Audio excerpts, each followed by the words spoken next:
여러분 안녕하십니까. 2022년 20대 대선의 해가 밝았습니다. 3월 9일 앞으로 66일 남았습니다. 그래서 오늘 이뤄진다 라이브는 대선 특집 대담을 마련했습니다. 이번 대선에서 지금의 한국 사회, 오늘의 한국 정치는 어떤 리더십을 요구하고 있을까요? 또 이번 대선은 유권자들의 삶에 어떤 의미가 있을지, 아울러서 이번 대선전이 지금 어디로 가고 있는지 대선 승부의 최종 향배, 앞으로 1시간 동안 학계와 정치, 여론 분석 전문가들과 정밀 진단해 보겠습니다. 그럼 이뤄진다 라이브 출발하겠습니다.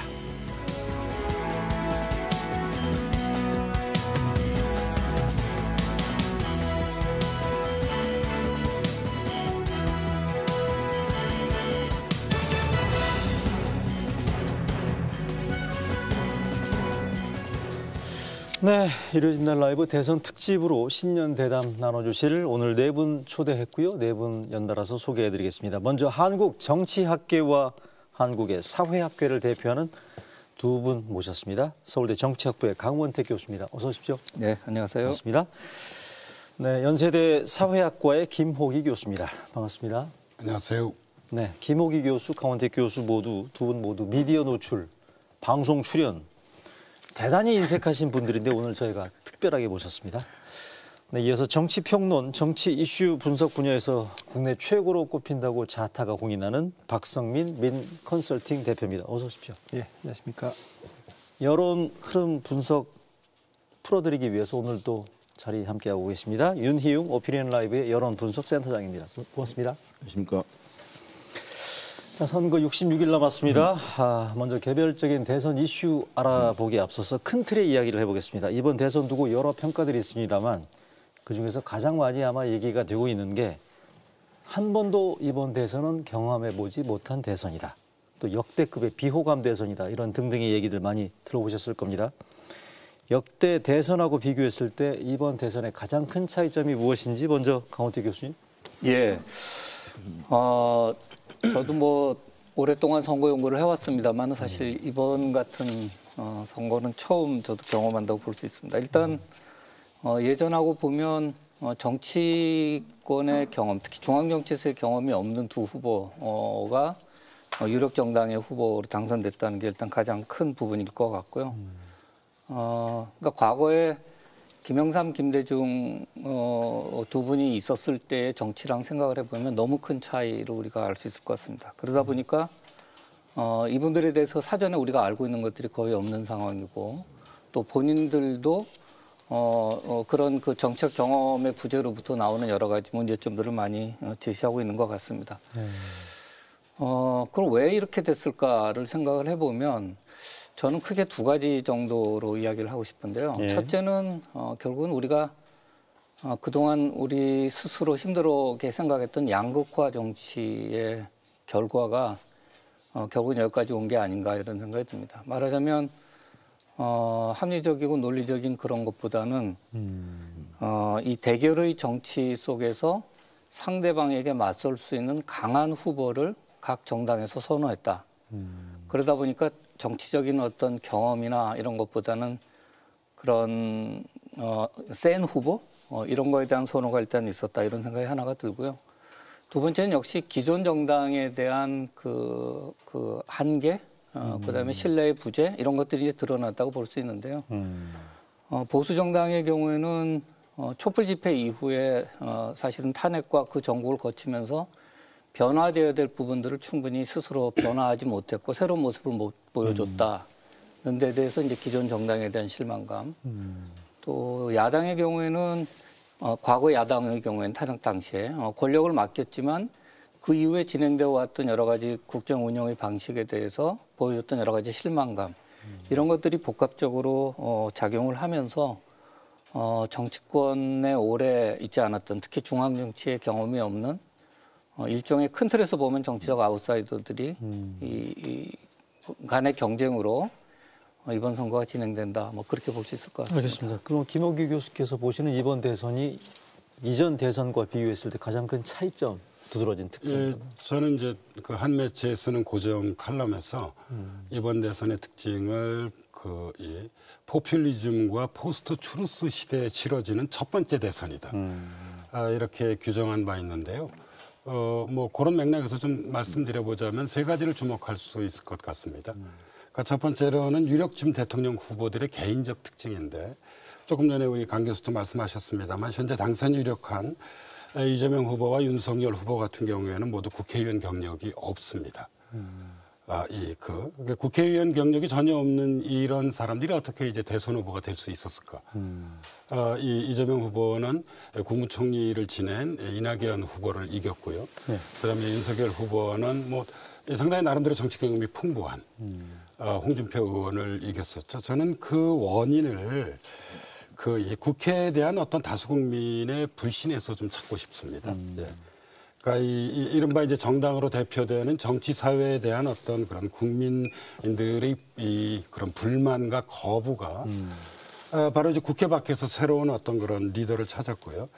두 정당은 이재명 후보와 윤석열 후보를 선택한 것으로 보입니다. 그래서 제가 이제 주목하려고 하는 것은 두 후보의 차이점보다는 공통점인데요. 왜 이 두 정당은 이 정치사회 외부에서 후보를 선택한 것일까? 제가 보기에 이 두 후보는 정치 스타일이 매우 유사합니다. 아, 그래요? 예, 그러니까 이른바 포퓰리즘 시대에 우리가 관찰할 수 있는 스트롱맨들이 있죠. 뭐 대표적인 것이 도널드 트럼프 미국 전 대통령입니다. 스트롱맨은 대화와 조정의 합리성보다는 이게 사실 이게 전통적인 정치 사회의 특징이죠. 결단과 추진의 실행력을 중시합니다. 그리고 정당 내부의 지지보다는 정당 외부의 시민사회에 기반하는 게 첫 번째고요. 두 번째로는 이제 최근 우리 사회의 정치적 균열 구조인데 어떤 정치적 대립을 이제까지 우리 사회에서 특징지어 왔던 것은 주로 이제 이념, 계급, 세대, 뭐 지역 이런 거였습니다. 그렇죠. 그런데 이제 2008년 금융위기에 나타난 포퓰리즘의 가장 중요한 정치적 균열 구조는 이 기득권 엘리트 대 일반 국민입니다. 그런데 아주 흥미로운 것은 이 과거에는 보통 우리가 이제 한국의 진보 세력이 보수 세력을 이제 기득권 세력이라고 공격을 했는데 최근 몇 년간은 보수 세력이 이 진보 세력 특히 586 세력들을 새로운 기득권으로 현재 규정하고 있습니다. 그래서 저는 현재 진행되고 있는 대선 과정에서 이런 엘리트 대 국민이라고 하는 즉 기득권 대 국민이라고 하는 지금 균열 구조가 작동하고 있는 전형적인 포퓰리즘적 특성을 보여준다는 점이고요.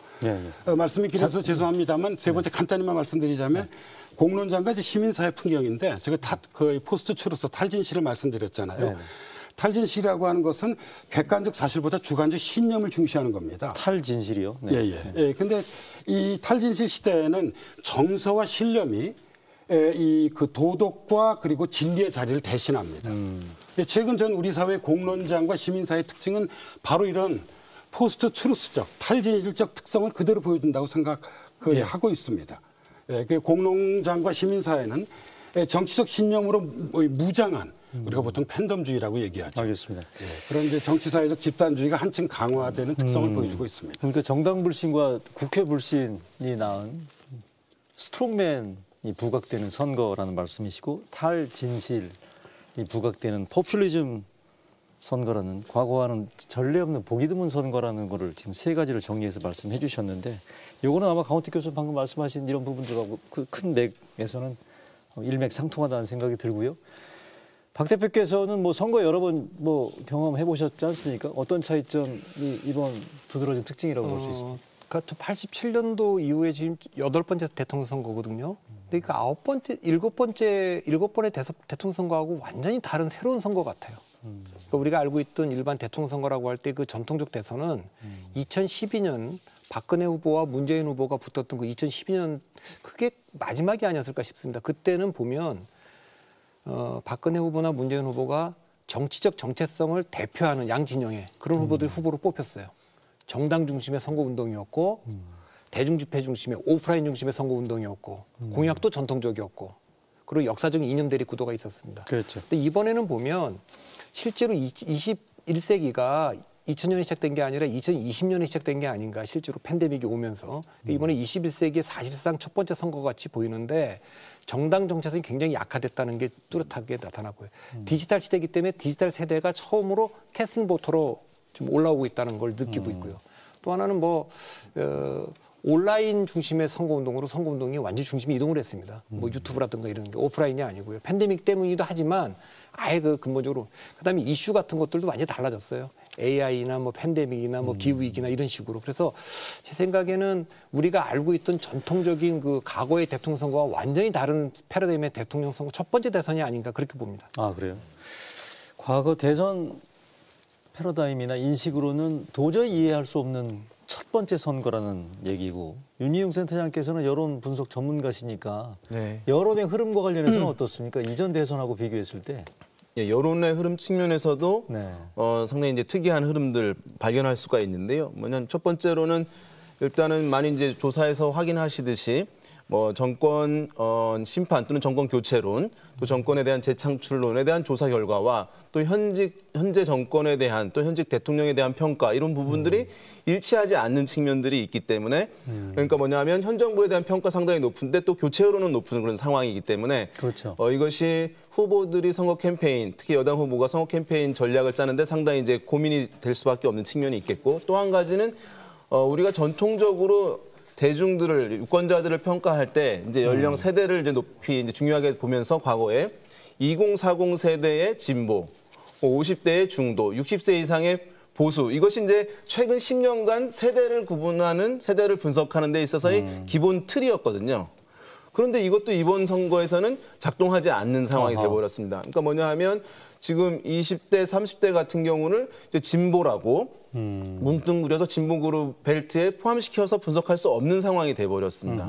그러니까 사실은 뭐 40대의 진보, 60세 이상의 보수, 이제 이틀은 남아 있습니다만은 진보 그룹의 광범위하게 핵심적인 그룹으로 포함되어 있던 20대와 30대 같은 경우는 어떤 뭐 진보성이라 또는 그것을 어떤 분들은 이제 뭐 20대 젊은 층의 보수화라고 표현합니다만은 사실 이것은 20대, 30대의 다양성으로 얘기를 할 수밖에 없는 상황이거든요. 사실 이제 이 조짐은 이번에 처음 나타난 것은 아닙니다. 지난번 대선 같은데 자세히 보시게 되면은 20대에서 대선 후보들 다 10% 이상의 지지를 얻었었어요. 지난번에 홍준표 후보는 한 8%였습니다만은 뭐 심상정 후보, 유승민 후보까지도. 그러니까 그때 약간 나타났던 현상이 이번에 폭넓게 확산이 되게 되면서 전통적인 세대 구분 또는 이제 세대를 기반으로 한 이념에 대한 구분과는 완전히 달라져서 이후에 이제 선거도 상당히 이제 다른 흐름으로 갈 수 있는 그 시작을 여는 그런 선거적 특성이 있다, 유권자적 특성이 있다 이렇게 볼 수 있겠습니다. 결국 그러니까 선거를 치르는 캠프나 뭐 각 정당 입장에서는 선거 전략이나 큰 그림 차원에서는 기존의 등식 가지고는 선거 풀어나가기는 거의 불가능한 선거라는 그런 말씀이신 것 같아요. 하여간 이번 선거가 가지고 있는 특징들을 네 분의 전문가 설명을 들어보면 이번 판이 과거와는 어떻게 다르게 전개되고 있구나라는 거에 나름대로 좀 이해가 되실 거라고 생각이 되고, 그러면 오늘 이게 정치학계와 사회학계의 그 태두라고 제가 같이 말씀드렸습니다만 시대 정신 한번 여쭤보겠습니다. 특히들 시대 정신에 올라타야만 대권을 거머쥘 수 있다라는 얘기 하지 않습니까? 그러면 이번 대선의 시대 정신이라고 할 수 있는 게 뭐 여러 가지 얘기를 할 수 있을 것 같습니다. 코로나 팬데믹도 있을 수 있고요. 양극화 해소랄지 격차 해소 등등 얘기가 있고요. 청년 실업 얘기도 많이 하고 있고요. 또 외교 지형이 지금 급격하게 요동치고 있지 않습니까? 시대 정신 측면에서 볼 때는 우리 강원택 교수 보시기에는 이번 선거를 어떻게 규정하실 수 있는지. 단기적인, 그러니까 눈앞에 우리가 직면해 있는 문제와 관련해서는 지금 말씀하신 격차가 가장 중요한 것 같습니다. 여전히 유효한. 이건 뭐 이번 선거뿐만 아니라 그 이전의 선거에서도 제기됐던 부분인데 저는 여전히 유효한 우리 사회의 화두라고 생각합니다. 그러니까 계층 간 격차도 그렇고 세대 간 격차도 그렇고 또 수도권과 지방 간의 격차도 마찬가지입니다. 여기 이제 부동산이랑 모든 게 다 포함될 수 있겠죠. 그렇죠. 네. 그리고 지난 몇 년 동안을 겪으면서 이제 통합이라고 하는 것도 굉장히 중요한 화두가 됐습니다. 네. 그것도 뭐 지금 우리 사회에서 매우 중요한 화두로 떠올 것 같고요. 이게 좀 단기적인 측면에서 주어져 있는 주제라고 한다면 우리가 조금 더 긴 안목에서 본다면 저는 지금 한국 사회가 일정한 전환기에 전 들어섰다고 생각을 하거든요. 그러니까 과거에 예를 들면 70년대를 생각하면 천불 국민소득의 시대로 가자. 뭐 그게 일단 꿈이었고요. 그 다음에는 선진국으로 가자. 뭐 이런 게 이제 꿈이었던 거죠. 네네. 근데 지금 수치상으로 보면 대충 한국이 뭐 선진국에 뭐 선진국이라고 할 수 있죠. 그죠? 그럼 이제 도달을 했는데 사람들은 그렇게 행복하지 않습니다. 지금. 그럼 이제 우리 사회가 어디로 가야 되느냐 이런 수치적인 지표에 의한 선진국 말고 우리 사회가 어디로 가야 되느냐에 대한 변화가 저는 좀 필요한 것 같거든요. 그러려면 이제 예를 들면 뭐 안전의 문제, 건강의 문제, 행복의 문제 뭐 이런 것들이 다 사실은 우리 주변에서 굉장히 중요하게 대두돼야 될 새로운 가치들이라고 생각을 하고요. 그럼 이제 그런 가치들을 추구하기 위해서는 뭘 해야 되느냐. 그럼 저는 사실은 큰 틀에서의 시스템의 변화에 대한 고민도 같이 필요하다라는 생각이 들거든요. 예를 들면 국가의 역할은 어떻게 해야 되느냐. 혹은 87년 체제가 그동안 안정적으로 유지되었지만 이게 정말 지속 가능하고 혹은 국가나 사회 발전에 도움이 되고 있느냐 지금.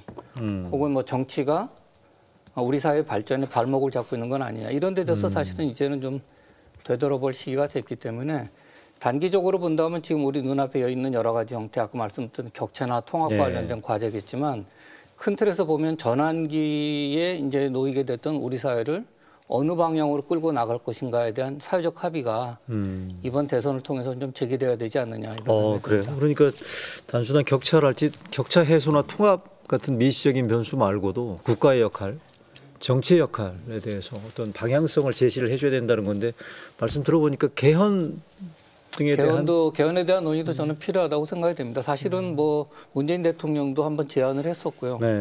그다음에 촛불 집회나 이 과정에서도 사실 요구가 됐던 이야기들인데 이게 제도적으로 제대로 수용이 안 됐는데 시스템 뭐 국가 전체에 대한 시스템 바꾸는 고민도 필요하고 또 선거제도를 바꿔서 정당 구도를 어떻게 바꿀 것이냐. 사실 이번에 나타났던 아까 말씀드렸던 이런 정치권 외부에 있던 분들이 이렇게 들어오게 됐던 중요한 요인은 결국은 양당 중심의 정당 체제의 한계, 문제점 이런 것이 또 노출됐다고 볼 수도 있기 때문에 알겠습니다. 그거에 대한 변화도 필요하다고 생각이 듭니다. 방금 말씀하신 이런 부분들을 각 대선 주자들이 잘 부응해야 된다라는 과제, 그리고 또 이런 과제들에 잘 부응해야지만 대권을 거머쥘 수 있는 게 당연하다는 생각이 듭니다만 과연 이런 시대 정신에 지금 주요 후보들이 부응하고 있는지에 대해서는 유권자들의 판단이 따로 있을 것 같고요. 자, 김호기 교수님, 시대 정신과 관련해서 말씀해 주시면. 먼저 좀 말씀드리고 싶은 것은 그러니까 시대 정신은 뭐 대선 후보들의 과제이기도 하고 동시에 저는 이 과제에서 매우 중요한 것은 국민들의 마음을 읽어내는 거라고 생각합니다. 왜 그런가 하면 원래 이 괴테의 파우스트에서 이 말이 시작된 것인데요. 시대 정신이란 말이요. 근데 현재를 진단하고 미래를 전망하는 가치의 집약으로서의 시대 정신을 발견하고 만드는 주체는 다름 아닌 국민입니다. 앞선 사례를 잠깐 말씀드려보자면 2012년 대선의 시대 정신은 경제민주화 복지국가였습니다. 배경은 2008년 미국발 금융위기였습니다. 그렇죠. 2017년 시대 정신은 앙시앙 레짐 해체와 적폐청산이라고 얘기하죠. 그리고 새로운 대한민국의 리빌딩, 새로운 대한민국의 구축이었습니다. 배경은 박근혜 대통령의 탄핵과 촛불 집회였습니다. 올해 저는 시대 정신의 배경은 두 가지라 생각합니다. 하나는 상처 입은 공정입니다. 그리고 다른 하나는 디지털 전환. 그다음에 코로나19 팬데믹, 기후 위기가 강제하는 저는 대전환이라고 생각합니다. 그래서 국민들이 생각하기에는 상처 입은 공정을 상처 입은 공정. 상처 입은 공정을 좀 제자리로 좀 돌려놓고 그리고 또 공정을 좀 더 강화하고 동시에 디지털 전환이나 팬데믹이나 기후 위기에 좀 제대로 좀 대처해봐라. 저는 이것이 국민의 뜻이자 대선 후보들이 대변해야 할 시대 정신이라고 생각을 하는데요. 이런 맥락에서 보자면 대내적으로는 공정사회 구현이고요. 그다음에 대외적으로는 대전환에 이런 능동적으로 대처하는 저는 이제는 우리 한국 사회도 선진국의 입구에 서 있는 것이 아니라 사실상 최근에는 선진국의 문을 열고 들어갔다고 생각합니다. 그래서 우리는 우리 사회에 걸맞는 예를 들면 선진국이라고 해서 미국적 표준만이 있는 것이 아니잖아요. 뭐 독일적 표준도 있고 스웨덴적 표준도 있고 일본적 표준도 있고 이와 마찬가지로 한국적 표준을 만들어야 한다고 생각합니다. 그리고 이러한 한국적 표준을 만드는데 매우 중요한 과제가 조금 전에 강 선생님 말씀하셨듯이 불평등 해소죠. 특히 코로나19 팬데믹이 강제하는 코로나 불평등 해소가 매우 중요한 과제이고요. 두 번째로는 불평등 해소를 위해서 저는 성장이 필요하다고 생각합니다. 더 이상 우리 사회에서 성장과 분배의 좀 이분법에 좀 우리 사회가 사로잡히지 않았으면 좋겠습니다. 그러니까 보다 분명한 분배를 하기 위해서는 새로운 성장 전략이 추진돼야 되는 것이죠. 그리고 이제 세 번째로 좀 말씀드리고 싶은 것은 이건 뭐 저뿐만이 아니라 시청자 여러분들도 느끼시는 거겠지만 우리 사회는 제가 보기에 완전히 두 국민 사회로 현재 나뉘어져 있습니다. 갈등. 예, 예. 그러니까 진영 논리죠. 예. 그래서 좀 새로운 국민 통합, 예. 새로운 사회 통합, 뭐 이런 것들이 좀 추진돼야 하지 않을까 싶은 생각을 좀 가지고 있습니다. 정리하자면 지금 그 상처 입은 공정의 회복이 필요하다는 부분들, 또 디지털, 기후 위기, 팬데믹 등등에 대한 대전환의 시기에 대통령 후보, 대권 주자들이 잘 부응해야 된다는 시대적인 과제를 지금 무거운 숙제를 좀 던져 주셨던 것 같습니다. 자, 그러면 오늘 대선 특집 대담이니까 대통령 후보들 얘기를 또 안 들어볼 수가 없죠. 신년사를 어제 내놨는데 잠시 들어보시겠습니다. 각 후보들의 신년 메시지. 네. 과거로 돌아가느냐, 통합과 경제 부흥에 희망찬 미래로 나아가느냐를 결정하는 힘은 결국 우리 국민들께서 나옵니다. 올해는 힘을 모아 코로나를 이겨내고 국민이 행복한 새로운 대한민국의 길을 함께 열어갑시다. 2022년 시민의 삶이 선진국인 나라 꼭 만들겠습니다. 대한민국의 새로운 희망을 우리 국민 여러분과 함께 쓰겠습니다. 땀 흘린 만큼 성과를 얻을 수 있는 사회. 사회 곳곳에 정의와 공정이 뿌리 내린 사회를 만드는 겁니다. 심상정 후보가 부부하고 같이 신년 메시지를 냈네요. 자, 대선 주자들 목소리 들어봤죠? 자, 그러면 본격적으로 대선 이슈를 집중적으로 진단해 보겠습니다. 최근 먼저 지지율과 관련된 여론 흐름을 한번 살펴볼 필요가 있을 것 같은데, 먼저 가장 최근에 나온 여론조사 결과 저희가 정리한 데이터가 있으니까 그거 한번 보시겠습니까? 네. 오늘까지 나와 있는 가장 최근의 대선 후보 지지율인데 KBS, 조선일보, 세계일보 조사 결과인데요. 뭐 그 외에도 더 있습니다만 저희가 전체적인 흐름을 평균적으로 보여줄 수 있는 거다 싶어서 저희가 세 개로 정리를 했습니다. KBS의 경우에는 이재명, 윤석열 12%포인트 격차고요. 조선일보의 경우에는 1%포인트 초접전 양상이고, 세계일보 여론조사 결과 맨 오른쪽 보이시죠? 4.6%포인트 격차로 이재명 후보가 오차 범위 안에서 앞서고 있는데, 맨 마지막 칸에 있는 안철수 후보 지지율을 눈여겨보시기 바랍니다. 10.3%. 두 자릿수 지지율을 보여줬다는 거, 아주 두드러진 특징이 아닐 수가 없는데, 이거는 윤희용 센터장께 제가 질문 드려보겠습니다. 예. 이재명 후보는 저 지지율을 가지고서 최근에 오차 범위 내가 됐든 오차 범위를 벗어나는 격차가 됐든지 간에 윤석열 후보에 대해서 지금 앞서고 있는 이런 형태 아니겠습니까? 네. 최근 한 달 전만 하더라도 이 지지율이 격차가 정반대였습니다만, 요거를 이재명 후보는 내가 잘해서 그러는 게 아니고 윤석열 후보의 데드 크로스다라고 얘기를 했습니다만, 어떻게 평가하십니까? 최근의 여론 추이. 네, 이게 이제 각 진영의 후보들의 맥시멈은 한 40% 내에서 45% 정도라고 볼 수가 있을 것 같아요. 왜냐하면 이제 여론조사에서는 모rum무응답이라는 게 있잖아요. 네. 근데 실제 득표율에는 모rum무응답이 없기 때문에. 그렇죠. 실제 득표율들은 좀 더 올라가게 되긴 하거든요. 일단 이제 그 정도에서 본다면 지금 이제 이재명 지사 같은 경우는 일정 정도 진영의 표를 흡수하고 있는 상황이긴 한데, 최근에 상당히 의미 있게 상승이 뚜렷하게 일어났다라고 이제 단정하기는 어려운 부분들이 있습니다. 일정 부분 좀 상승한 지표도 있습니다만은 전체적으로 봤을 때, 그러니까 이재명 후보의 표현대로 본인이 잘해서 지지율이 이제 어떤 격차가 크게 난 것이 아니라 상대 후보 윤석열 후보의 실수에 의해서 이제 그쪽이 떨어진 것이다라고 하는 것은 이제 100% 좀 맞는 분석이라고 할 수가 있겠고요. 예. 지금 그런데 이제 보게 되면 윤석열 후보 같은 경우에도 어떤 추가적인 지지율 상승의 여력은 이제 있다고 할 수가 있어 보입니다. 왜냐하면 그것이 이재명 후보로 표로 갔다고 볼 수 있는 증거는 이제 없는 것이기 때문에 약간 부동층으로 가 있거나 응답을 안 하거나 하는 그런 상황이어서, 또 이제 여러 가지 지표를 보시게 되면 정권 교체에 대한 여론 같은 경우는 일정 부분 높은 수준으로 유지가 되고 있거든요. 예. 그렇기 때문에 이것은 향후 이제 캠페인이 얼마나 이제 정상화되느냐에 따라 가지고 복원 가능성은 충분히 있다고 얘기할 수가 있는데, 다만 이제 최근에 변수가 생긴 거라고 할 수가 있겠습니다. 그것이 이제 안철수 후보의 지지율 상승입니다. 안철수 후보는 어쨌든 최근에 이제 보수에 가까운 후보로 자리매김을 해왔던 측면이 있거든요. 근데 안철수 후보가 지금 이 흐름이라고 한다면 그러니까 어떤 두 후보의 도덕성에 대한 문제 제기를 하게 하면서 지지율을 지금 상승하고 있는 상황입니다. 그러니까 유권자들이 사실은 어떤 정책 역량이라든가 국가 비전이란 이것보다도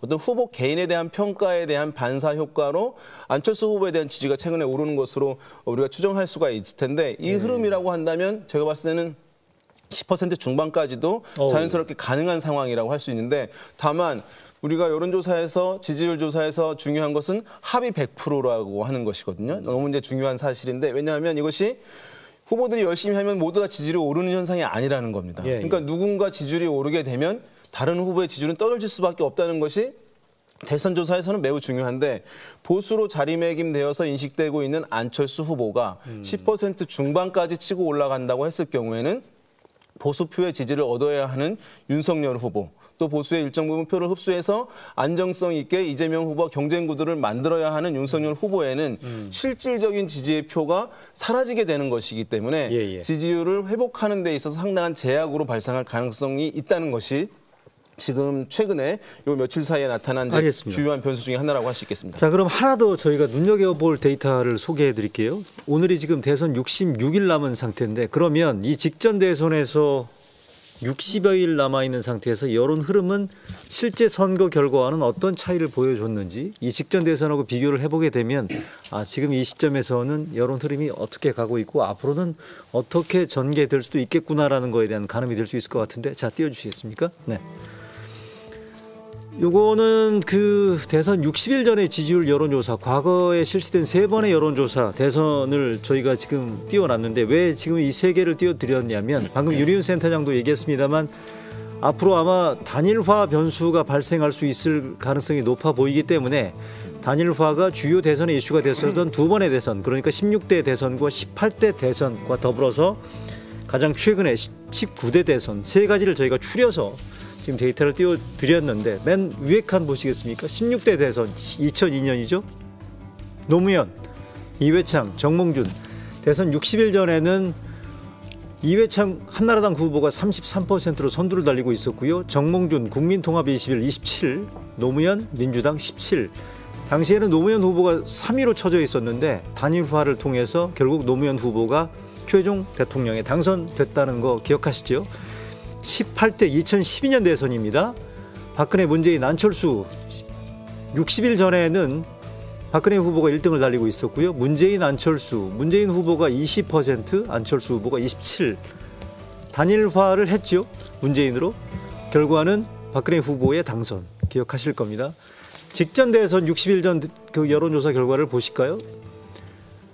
선거 60일 전이었습니다. 3월 9일 날 실시된 대선이었습니다만 여론조사였었죠. 문재인 후보가 32%로 1위를 달리고 있었고 특징적인 게 홍준표 후보가 1%였습니다. 저거는 기억하시겠습니다만 탄핵 직후였기 때문에 야당이 거의 괴멸 상태였기 때문에 홍준표 후보의 지지율이 저 정도밖에 나오지 않았다는 그런 특징이 있었고 안철수 후보가 9%를 지금 보이고 있죠. 최종 득표율은 문재인 1위, 2위는 홍준표, 안철수 후보가 3등이라는 부분들. 요거를 보면 보시는 것처럼 60일 전에 여론조사 지지율 가지고 대선 결과를 속단하는 거는 의미가 없다. 박 대표님 맞죠?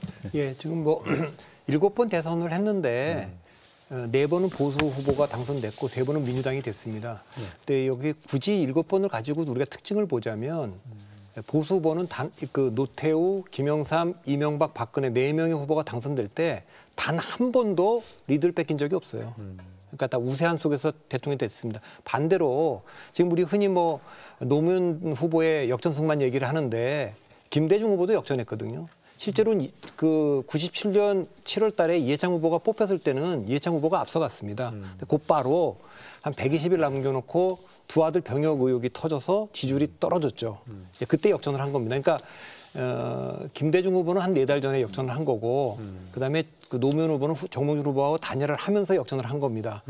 그러니까 그 전에 있었던 선거와 이번 선거를 비교해 보면 지금 보수 후보인 윤석열 후보가 처음으로 역전당한 거 아닙니까? 컨벤션 효과 있을 때는 어쨌든 지금 나오는 여론조사를 한마디로 얘기하라 그러면 모든 조사가 윤석열 우위에서 모든 조사가 지금 이재명 우위로 지금 바뀐 거 아니겠습니까? 그게 가장 큰 특징이고 지금 그 두 후보가 당선되려면 이재명, 윤석열 두 후보는 35%, 37%, 40%, 43% 차례대로 4차례의 벽을 올라가야 됩니다.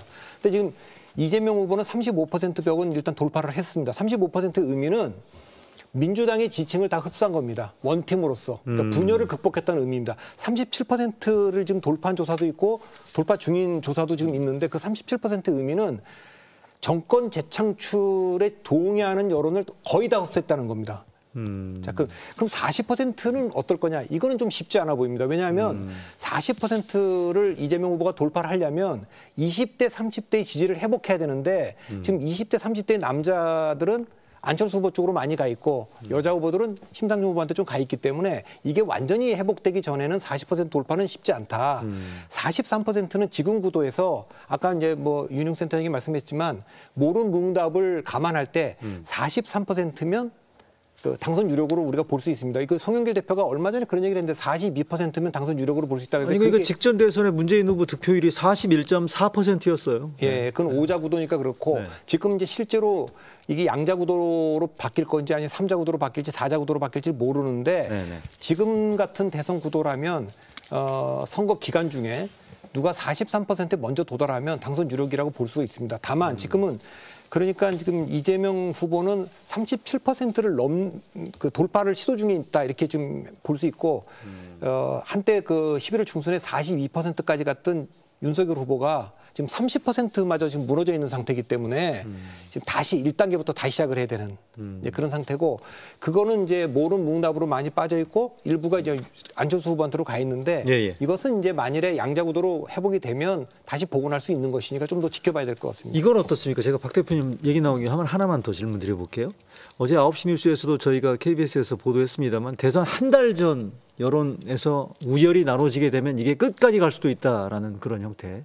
그러니까 지금 66일 전이긴 합니다만, 그러니까 구정, 설 연휴를 전후로 해서 예컨대 1위, 1, 2위 후보가 고착이 되는 경우에는 그거는 대선 결과로 현재 같은 조건이라면 대선 결과로 그대로 이어질 수 있다라는 가설에 대해서 어떻게? 저는 그에 동의하지 않습니다. 아, 그러세요? 그러니까 이제 그 과거보다 이번 대통령 선거의 특징 중에 하나가 중도 유동성 장세가 굉장히 강해진 겁니다. 중도 그러니까 유동성. 그 얘기는 정당 일체감이 굉장히 약해진 거예요. 특히 20대, 30대는 역사적인 어떤 정당 일체감을 갖지 않았기 때문에 민주당을 지지하다가도 금방 또 윤석열로 지지로 갔다가 안철수 지지로 이동하고 또 20대는 특히 젠더 이슈까지 있기 때문에 그래서 실제로는 저는 과거 어느 선거보다 이 그 변화의 폭이 상당히 많을 거라고 저는 생각을 하고 있거든요. 그러니까 얼마 전에 뭐 불과 한 달 전까지만 해도 윤석열 후보가 10% 이상의 우위를 보이고 있다가 최근 조사는 5에서 10% 열세로 바뀐 것처럼 저는 대통령 선거 끝날 때까지 이 유동성은 계속 그 춤을 출 거다 그렇게 보고 있습니다. 한마디만 하면 우리가 여론조사에서 착시를 하는 것은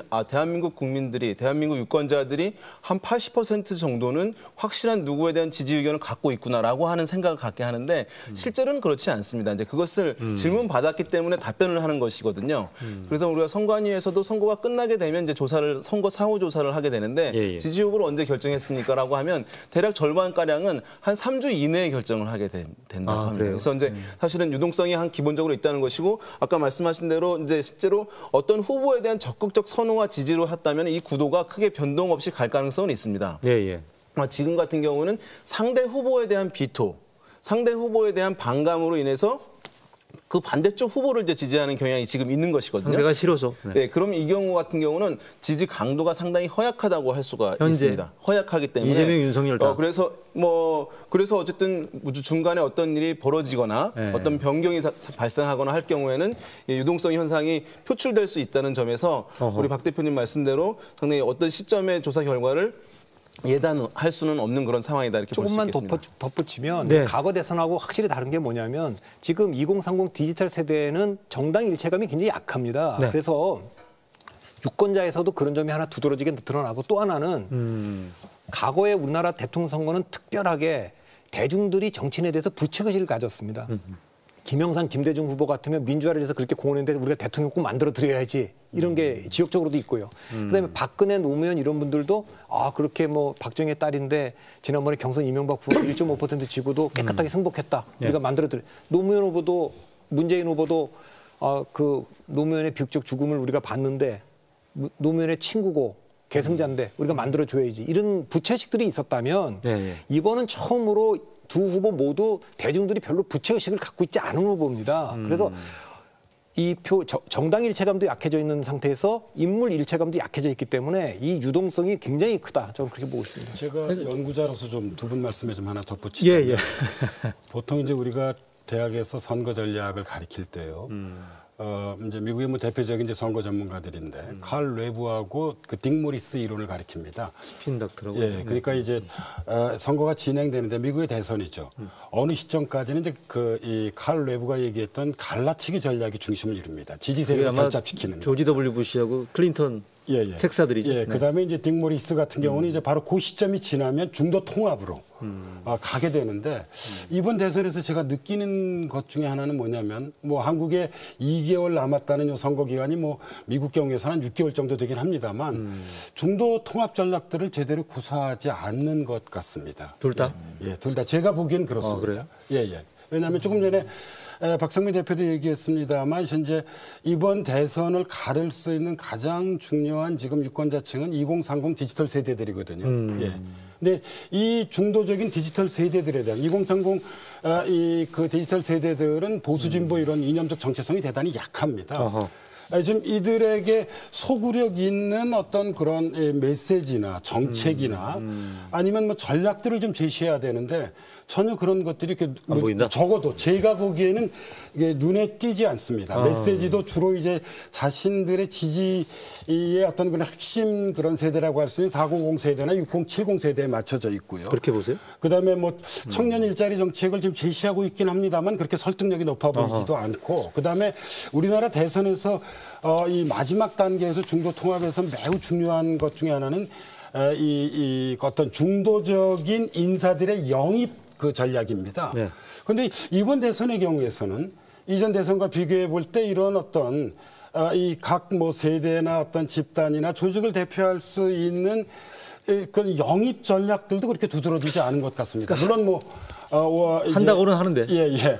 뭐 1월과 2월에 이게 본격화될지는 모르겠습니다만 좀 독특하다는 그런 느낌을 좀 갖고 있습니다. 60일 지금 66일 남아 있는 민심 흐름을 지금 보고 있습니다만 그 눈여겨볼 포인트 세대 전략 말씀해 주셨던 것 같고 박성민 대표께서는 저도 눈여겨드렸던 게 변동성, 유동성이 대단히 높기 때문에 앞으로 한 달 뒤 조금 더 가더라도 전혀 그 결과를 예단하기 어려운 상황으로 좀 치닫고 있다는 거.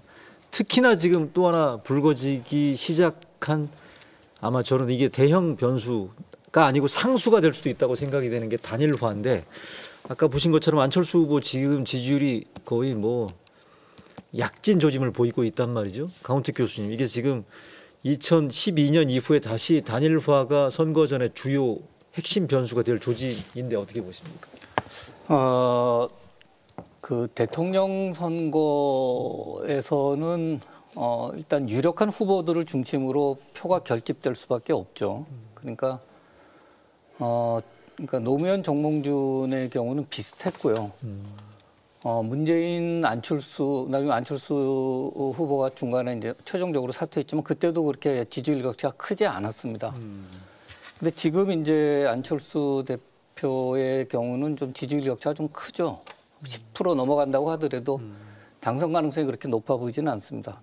그러니까 결국 이제 안철수 후보에 대한 지지율은 사실은 뭐 안 대표 갖고 있는 어떤 매력에 대한 평가할 수도 있지만 사실은 반사적인 요인이 더 강하다고 볼 수 있거든요. 그러니까 예를 들면 2016년 국회의원 선거 때 국민의당이 38석을 얻었습니다. 약진했죠. 예, 굉장히 뭐 지역구에서만 25석을 얻었으니까 굉장히 많이 얻었는데 그걸 분석을 해보면 뭐 보수 유권자들, 진보 유권자들이 다 갔습니다. 그러니까 박근혜 정부에 실망한 그 보수적인 유권자들도 안철수를 찍었고 그리고 또 그 당내에서 여러 가지 문제가 많았던 당시에 민주당 특히 이제 특히 호남 중심의 민주당 지지자들이 또 찍어서 그렇게 갔었는데 4년 뒤에 이제 3석으로 줄었는데 그 3석도 이제 기존 정당이 싫었던 사람들이 많이 간 거죠. 그러니까 이번 같은 경우에도 안철수 후보가 계속 간다고 하더라도 최종적으로 만약에 양자의 구도 아까 우리 박 대표가 말씀하신 대로 이게 양자적인 구도로 결국 가게 되면 심상정 후보의 경우는 다릅니다. 그건 독자적인 어떤 예, 정치 예. 세력이 있으니까 별개지만 이 두 후보 중심으로 가게 되면 결국 안철수 지지자들 입장에서는 내가 이걸 사표로 처리될 건데 그걸 알고도 던질 것이냐 아니냐 이거에 대한 고민을 해야 되기 때문에 시간이 갈수록 안 대표의 입지는 오히려 좀 좁아질 가능성이 저는 그렇게 보십니까? 크다고 생각이 됩니다. 예. 그건 물론 이제 아까 말씀드린 것처럼 지금 같은 경우는 이제 윤석열 후보가 어떻게 하느냐에 달려 있겠죠. 그래서 지지가 조금 회복되는 세가 이게 경향이 바뀌게 되면 그러면 이제 안 대표 입장에서는 조금 어려워질 수도 있다고 생각해요. 근데 아까 윤희용 센터장 말씀하신 것처럼 15%대까지도 아마 올라갈 뭐 그럴 조짐이라고 말씀해 주셨는데 안철수 후보가 만약에 안정적인 두 자릿수 지지율을 확보를 한다면 완주 가능성은 어떻게 보십니까, 박 대표님? 그거는 뭐 완주는 뭐 지금 본인은 완주한다고 얘기하고 있는 거죠. 근데 아까 이제 윤희용 센터장이 얘기한 것처럼 만일에 안철수 후보가 15%까지 간다 그러면 그 얘기는 윤석열 후보가 25%가 붕괴한다는 뜻일 겁니다. 그 얘기죠. 25%가 붕괴하고 그 이재명 후보가 40%에 가게 되면 그건 바로 후보 교체론, 선대 해체론이 나올 겁니다. 자, 그런데 제가 보기에는 지금 문재인 대통령의 지지율이 한 40%대로 높지 않습니까? 그렇죠. 윤석열 후보나 그 이재명 후보도 도덕적 논란이 있음에도 불구하고 한 오랫동안 35%를 버텨냈단 말이에요. 이게 전 같은 거라고 그 역설이라고 보는데 과거에는 대통령이 임기 말에 오면 한 자리 숫자로까지 떨어지는 대통령들도 있었고 10%까지 떨어지고 보통의 대통령들 20%까지 떨어졌어요. 심지어는 대통령 후보도 선출되고 나서 조금의 도덕적 흠결만 발견되면 10%대까지 뭐 이해창 노무현 후보가 떨어졌지 않습니까? 그거는 그때는 어떤 도덕적 기준이 아까 상처난 공정이라고 그랬는데 있었어요. 우리나라 정치에. 진영 싸움이 아니고. 그렇기 때문에 후보가 잘못하면 지지를 언제든 철회해 줬어요. 근데 지금은 어떻게 되냐. 강력한 진영 싸움으로 지금 가고 있기 때문에 어떠한 그 흠결이 나와도 버티고 있는 겁니다.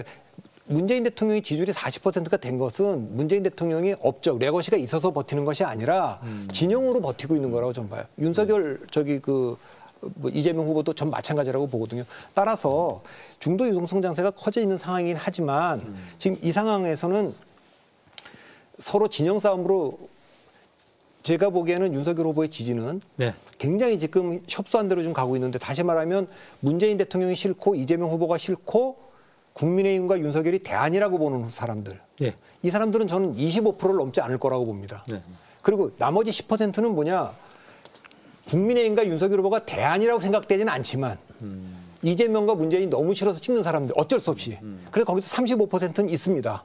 반대로 지금 묻지마 민주당도 35%는 있습니다. 그럼 나머지 유동적인 게 30% 아닙니까? 그 30%는 후보도 보고 누가 더 나은 더 좋은 정권 교체인가도 볼 겁니다. 이 사람들 중에 일부가 지금 안철수 상태로 가 있지 않습니까? 무응답으로도 가 있고.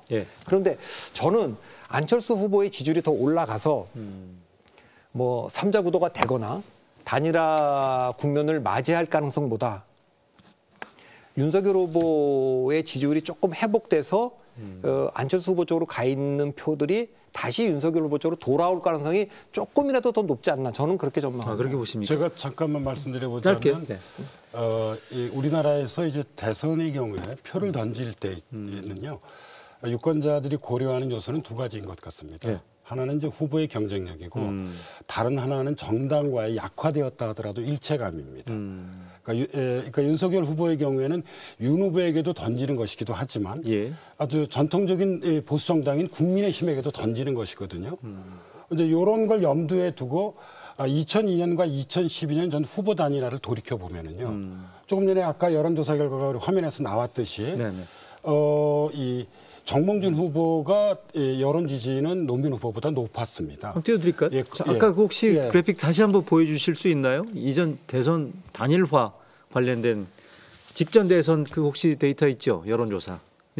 요거 말씀하시는 거죠? 그렇습니다. 정몽준 국민통합 21 후보가 노무현을 앞섰죠. 그런데도 노무현 후보로 됐고요. 단일화가. 12년 대선의 경우를 보면 안철수 후보가 27%고 문재인 후보는 20%였습니다. 60일 전에. 근데 이제 문재인 후보가 됐습니다. 왜 그랬을까요?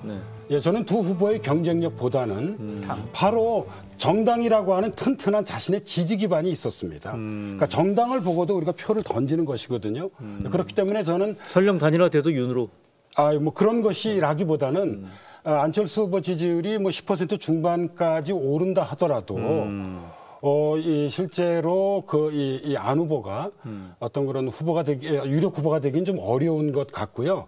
제가 뭐 이렇게 현재 예상할 수 있는 어떤 그런 경로 중에 하나는 시나리오 중에 하나는 만약에 윤 후보가 어렵게 된다면 윤 후보가 후보를 사퇴하고 그 다음에 국민의 그 힘 내에서 후보 교체가 이루어진 다음에 이 노무현 후보와 정몽준 후보가 후보 단일화를 한 거는 대선 딱 한 달 전입니다. 그렇습니다. 한 달 전에. 그래서 네. 저는 교체된 후보와 안철수 후보 간에 후보 단일화도 여러 개의 그 시나리오 중에 하나로 생각해 볼 수 있습니다. 그래서 적어도 안 후보 지지율이 오른다 하더라도 저는 한계가 있지 않겠는가 하는 게 개인적 생각입니다. 말씀하신 것처럼 2002년 대선 당시 노무현 정몽준 단일화가 불과 한 달 전에 이루어진 걸 보면 앞으로 지금 66일이기 때문에 수많은 변곡점이나 또 요동칠 가능성이 충분히 열려 있다라는 거. 아마 저희들이 그건 염두에 둬야 될 것 같고요. 아이고 이거 시간이 금방 지나가고 있네요. 단일화 얘기를 너무 많이 했던 것 같고 또 변수 하나 지금 최근에 불거진 박근혜 사면 이슈는 어떻게 봐야 되는 건지 윤희용 센터장님 어떻습니까? 저희가 어제 여론조사 결과를 보면 사면에 대해서는 잘했다는 여론이 많은 것 같은데 네, 그것은 이제 대선에 대해 결과에는 별 영향이 없을 거다는 얘기들이 있더라고요. 그 이전에는 이제 어떤 일관되게 사면해서는 안 된다라고 하는 의견이 높은 조사 결과들도 있었어요. 근데 이제 결과를 나왔는데 이제 이렇게 했다는 것은 이제 이런 여론이라고 하는 특성인 것이죠. 이제 보수 성향층에서는 박근혜 전 대통령에 대해서 사면이 필요하다라고 하는 인식이 일정 부분 있던 상황에서 보수층, 중도층에서는 이제 반감들이 있었던 상황인데 문재인 대통령이 사면 결정을 이제 한 것이잖아요. 그렇죠. 그러면 이제 진보 성향층에서는 그것을 이해하는 관점에서 잘한 일이다라고 얘기할 수 있는 것입니다. 그러니까 그런 흐름에서 최근에 나온 변화된 조사 결과는 보실 수 있겠고 이것이 지금 이제 사실은 윤석열 후보의 행보에도 영향을 주는 것이라고 볼 수 있습니다. 그러니까 좀 불안한 마음들이 있을 수 있기 때문에 최근에 이제 보수 강경적인 발언들을 세게 한 이유의 배경 중에 하나에는 사실은 박근혜 전 대통령 사면으로 인해서 또 TK라든가 또는 이제 보수 성향이 강하신 분들이 좀 요동할 수 있지 않을까라고 하는 우려 때문에 아마 이 발언을 최근에 이제 세게 하는 것이라고 할 수 있는데 그러나 근본적으로 이 선거 전체를 봤을 때 윤석열 후보 측에서는 이것이 이제 민감한 상황인데 과도하게 갈 수도 없고 그렇다고 아무런 액션도 취할 수 없는 좀 약간 딜레마적 상황이 있다고 볼 수 있겠습니다. 왜냐하면 만약에 박근혜 전 대통령이 나와서 정치적인 메시지로 윤석열 후보를 위해서 뭐 뭉쳐야 한다 또는 윤석열 후보를 지지해야 한다 이런 과도하게 하게 될 경우에는 마지막에 본인이 승리를 위해서 필요한 중도 성향층에서는 그것이 굉장히 부정적으로 비칠 수가 있거든요. 영향을 줄 수가 있는 것이기 때문에 아마 거기까지 원하지 않을 수도 있는 것인데 그런 면에서 이제 윤석열 후보 측에서는 이것을 어떻게 다뤄야 될지 아마도 최고의 고민은 박근혜 전 대통령 측에서 굉장히 수위가 낮은 이제 메시지 또는 또 침묵 이런 것을 이제 내심은 원할 것이라고 보는데 만약에 그 박근혜 전 대통령의 메시지 수위에 따라서 그것이 좀 부정적으로 영향을 미칠 수 있는 요소도 남아 있다 이렇게 볼 수 있겠습니다. 박 대표님, 박근혜 변수. 지금 이제 윤석열 후보나 국민의힘이 지금 생각해야 될 건 아주 단순한 겁니다. 2020년까지도 탄핵 영향을 못 건넜어요. 그러니까 그 혁신 없는 통합이라는 게 결과적으로 보면 탄핵 문제를 깨끗하게 정리하지 못하고 선거를 치른 거거든요. 그 결과 패배했습니다. 그러니까 혁신 없는 통합이었고 그렇죠. 그 패배의 길을 지금 윤석열 후보가 가고 있는 겁니다. 지금 보수표를 잡는 게 좀 그건 패배의 공식이죠. 그거는 2017년부터 계속 졌던 겁니다. 이겼던 것은 지난 4.7 재보궐선거 아닙니까? 4.7 재보궐선거는 김종인, 이준석으로 하여금 중도와 2030을 잡으면서 그러면서 확실히 승리를 가져온 거죠.